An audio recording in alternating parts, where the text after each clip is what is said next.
This is CBN NewsWatch.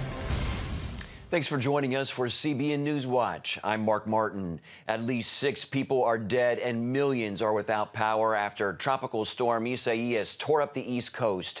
The storm plowed into the Carolinas and traveled all the way to New England. Tropical Storm Isaias brought tornadoes, heavy rain and flooding, along with wind gusts of more than 100 miles per hour. As it moved up the East Coast, the storm leaving nearly 4 million people in the dark as it carved a path of destruction. For some, it turned deadly, taking the lives of 2 people in North Carolina after a tornado slammed into a neighborhood. We took shelter, just my son and I were here.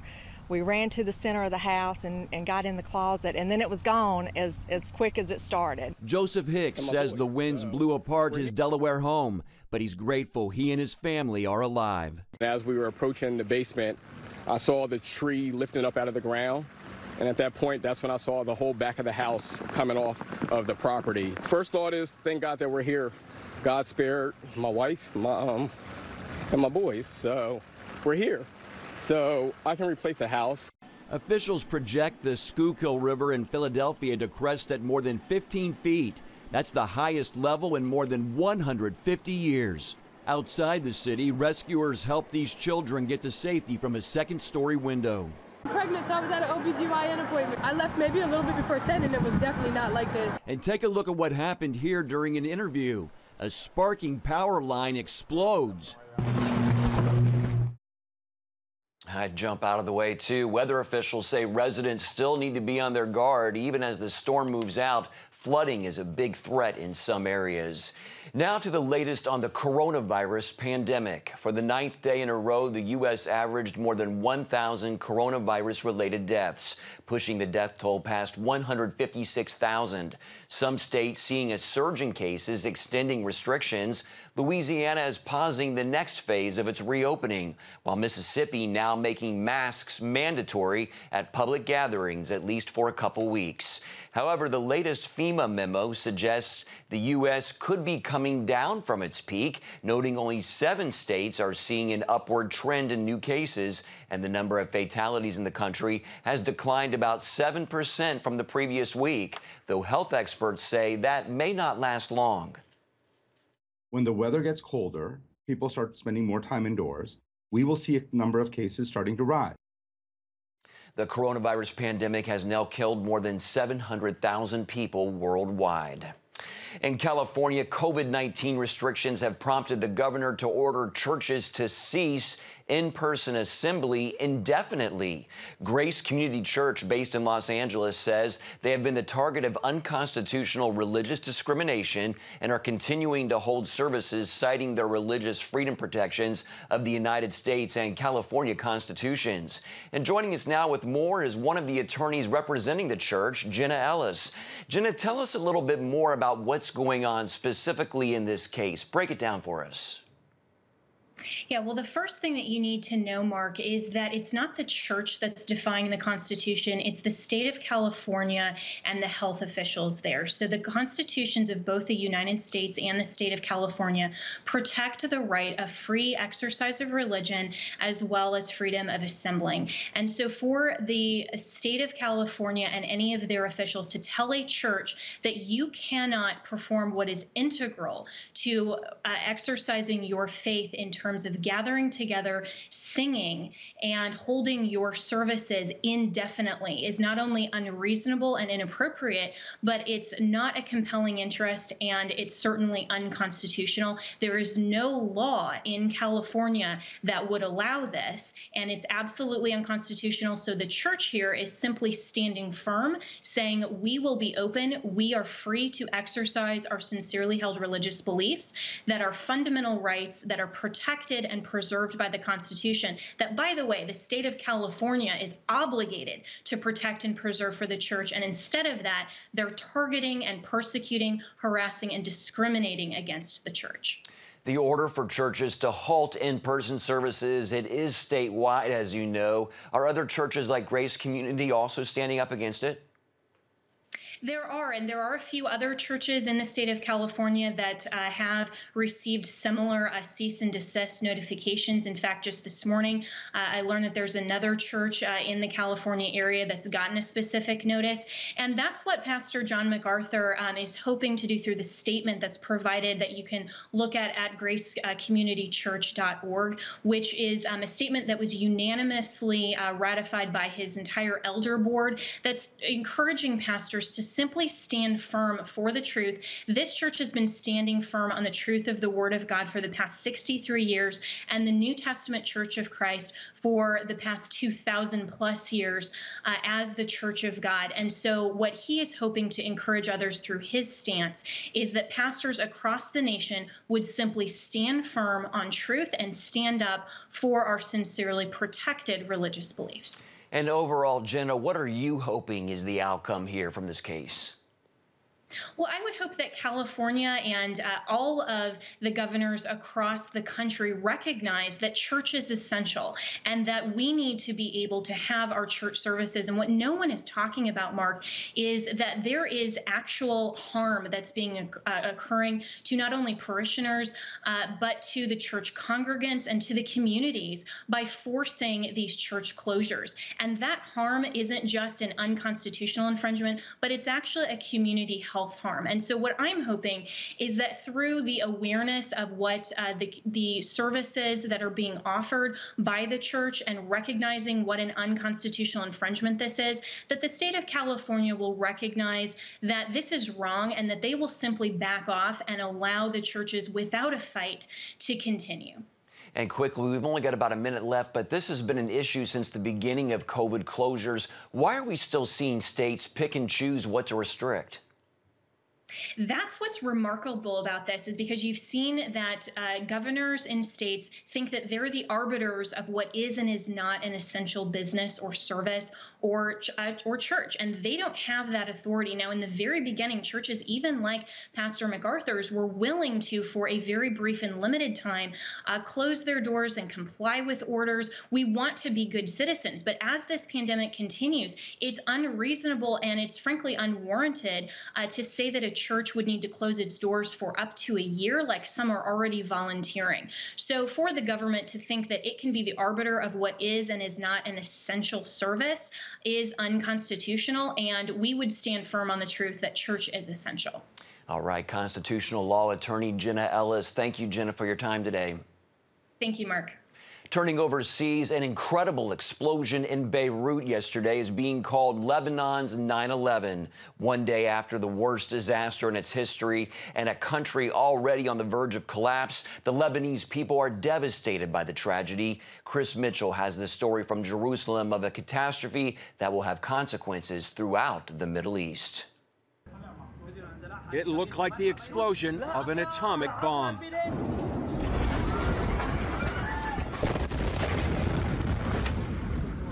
One Lebanese official said the aftermath looked like Hiroshima or Nagasaki. Scenes reminiscent of 9/11 filled the port area and the streets of Beirut's downtown. Eyewitnesses told CBN News it felt like an earthquake, and the blast could be heard 150 miles away in Cyprus. It knocked out glass in buildings for at least 5 miles. And then suddenly we heard a very loud explosion. The glass shattered all over the cars around us, the buildings, all the glass just went down. It was raining glass all over the city of Beirut. The blast devastated the port, where most of Lebanon's imports and food enter the country. The casualties are staggering. Scores died and thousands were wounded in the explosion. Many are still missing, and bodies are being found in the rubble. Hospitals are overwhelmed, and the Lebanese government is asking for international help and medical supplies. Lebanon's prime minister promised justice for those responsible.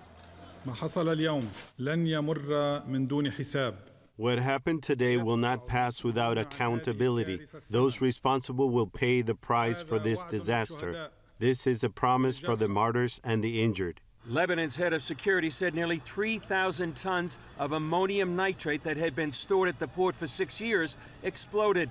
President Trump said U.S. generals told him it might have been an attack. Our prayers go out to all the victims and their families. The United States stands ready to assist Lebanon.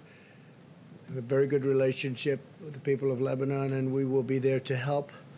It looks like a terrible attack. It came at the worst time.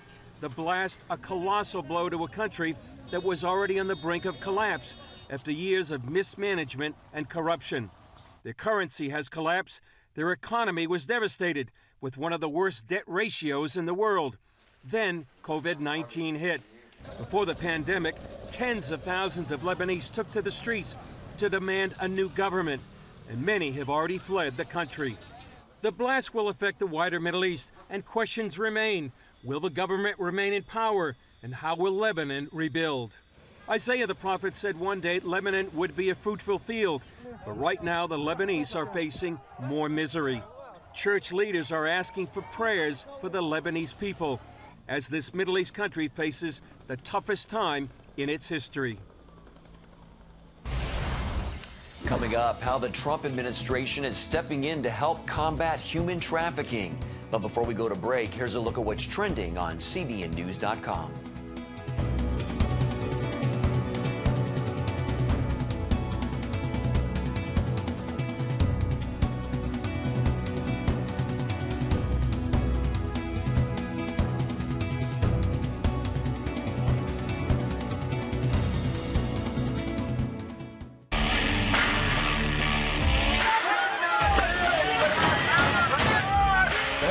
Before you marry is a bad idea. Don't tell me there's no such thing as gun violence. That just depends on your definition of when life begins. Watch Dan and Dale tackle trending topics that test your faith on the next Faith Wire, Monday night at 9:30. The Global Lane takes you around the world, providing facts over fiction. What might rising trade and geopolitical tensions mean for you on the home front? With over 45 years of experience, award-winning journalist Gary Lane brings you the truth from a global angle. What about the issue of immigration? World news analysis you won't see anywhere else. And it's all right here on the Global Lane. Watch The Global Lane, Thursday night at 9:30.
The Justice Department awarded more than $35 million in grants to groups that provide safe housing for survivors of human trafficking. Attorney General William Barr, joined by First Daughter Ivanka Trump, discussed the grants that will provide 6 to 24 months of help for transitional or short-term housing. Victims say it's helping in more ways than one. My hopes, my aspirations, my personal vision for my future was of no concern to my trafficker. So personally, this experience to be heard and to feel valued has helped me advance on my own path of wholeness, and I am forever grateful. I think COVID made the need all the more urgent. In many cases, victims find themselves sheltering in place with their traffickers without another option. So like with so many other things, COVID has really underscored urgency. The money can also be used to help victims find a job and receive occupational training and counseling. Joining us now with more on these grants is Linda Smith. She's the founder and president of Shared Hope International, which works to support trafficking survivors and bring justice to their perpetrators. Linda, these grants come at a very challenging time for victims of sex trafficking. How have you seen the pandemic affect them? Well, from the first week that we realized people were being laid off, we went right back to all the survivor networks in the nation, and Shared Hope, as well as other groups, started reaching out one by one to help them the way any family does. What we found is the youth shelters, et cetera, were being closed, and there was really not a home to shelter in. So you saw the best of the church. The $35 million is a good sign from the administration and the Department of Justice that they recognize the pandemic. But the long-term result of this damage and the pandemic is that the buyers have increased their buying and the sellers are increasing the deception online. And we're seeing a big market that will require more prevention, but also more money. Somebody asked me not very long ago, it was like, well, you're a conservative Christian, and I used to be over Children and Family Services for the state of Washington, and a member of Congress, a conservative both economically and socially. How can you spend more government money? Well, the reality is some of that money should be going to crisis of these children. But my answer is, in general, most faith groups are already doing something. You just need to rev up more, stand beside these groups that are faith-based groups that are providing the services. We, the faith community, are the funding source and the provider of that intimate one-on-one care and the provider of that protection and knowledge in America. It is the backbone of the whole movement, is the faith community's action. So it's good to see the president stand with $35 million, and it is a symbol, which is very good, and $35 million isn't to laugh at. And quickly, Linda, how might these grants help victims who've felt caught both by traffickers and the economic realities of COVID-19? If you can, break it down quickly how the grants are going to help.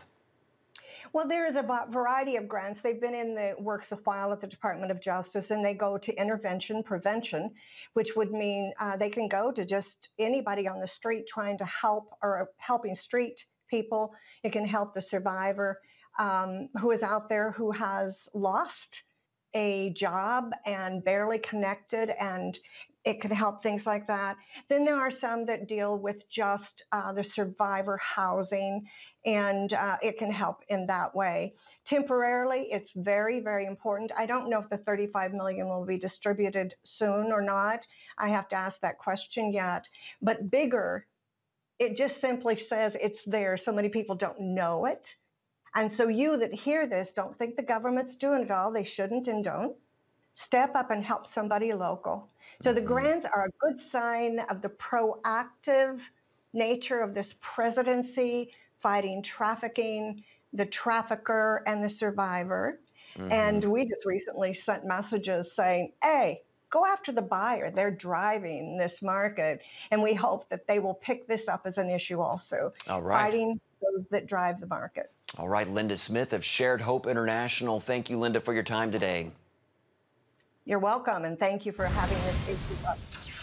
Still ahead, Nashville Life is the worship band for the Nashville Life, the church. And now it has its first full-length album. We'll hear from the leaders of the band right after this.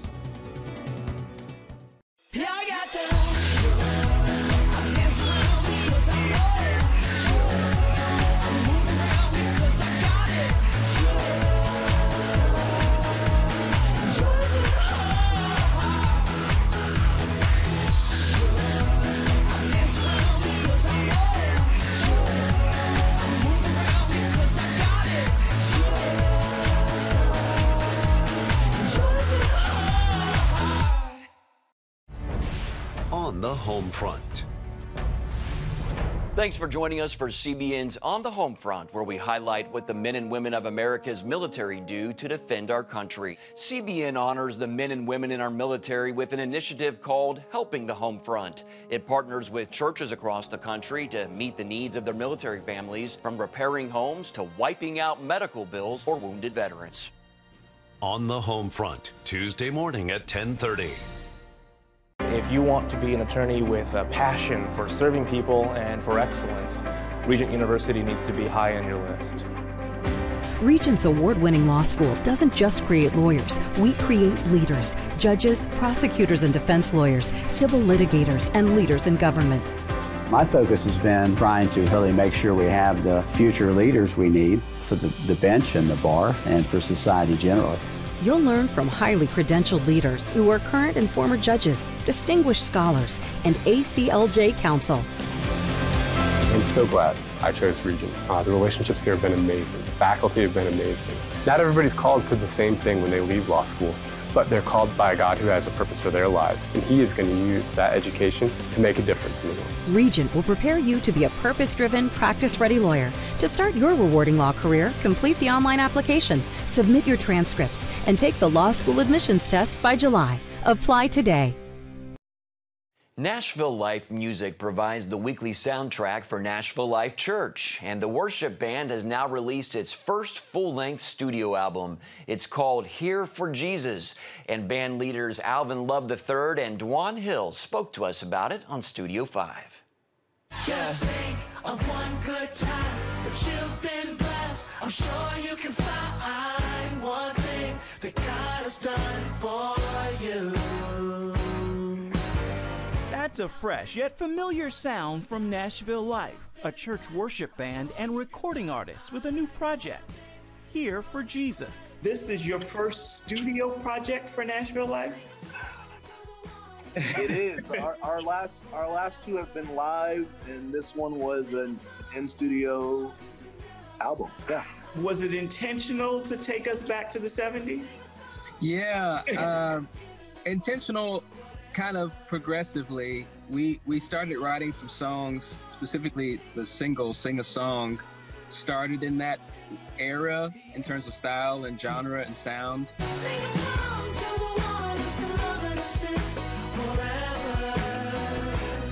Sing a song to the one who's been there our entire life. The masterful music makers behind this unique gospel sound are Dwan Hill and Alvin Love III, who together earned Grammy honors for their work with gospel great CeCe Winans. We just started talking about maybe pushing that further and writing more songs that specifically would be influenced by the 70s, and that turned into the record. What's been the response? I know it's only been a few days. What's been the response thus far? So far, it's been good. First off, our church, Nashville Life, they've been responding really, really enthusiastically. And then just friends and family and just comments on Instagram and social media, YouTube. I've just been seeing people talk about how much they appreciate how different it is. And it's been pretty nostalgic.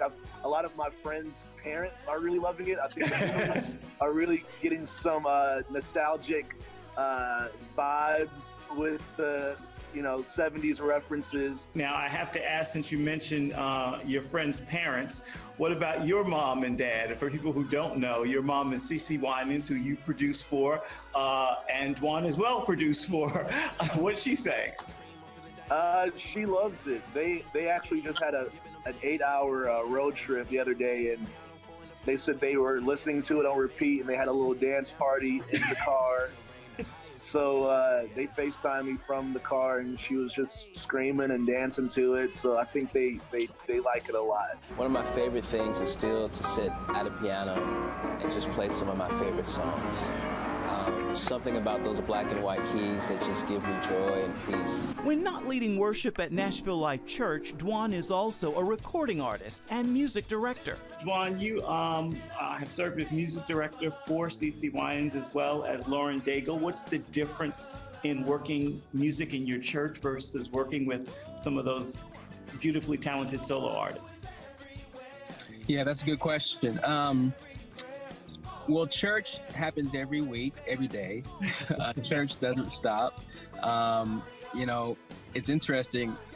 Lauren's situation, she only has to do ministry and in the stage sense of things, venues, show, travel, when there's an event booked, whereas church happens every Sunday. And so if you think about it, we're doing a new show every week, new arrangements, new songs, new camera. I mean, it's just everything every week. New team members. New team members. Yeah. So Lauren goes out with the same band, same singers, same sound people.